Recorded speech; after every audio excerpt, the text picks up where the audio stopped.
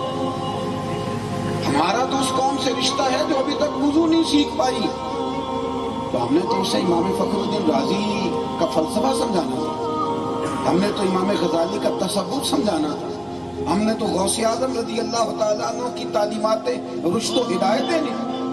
جس قوم سے ابھی تک ہم یہ موٹا موٹا وعدہ نہیں پورا کرا سکے، میں کبھی کبھی نا دکھ آتا ہے کہ یار میں اپنی قوم کے بچوں سے داڑھی نہیں رکھا سکا، اور سکھوں کا ہر بچہ داڑھی رکھے ہوئے، وہ جھوٹے کو مانتے ہیں پر پگڑی داڑھی نہیں چھوڑتے۔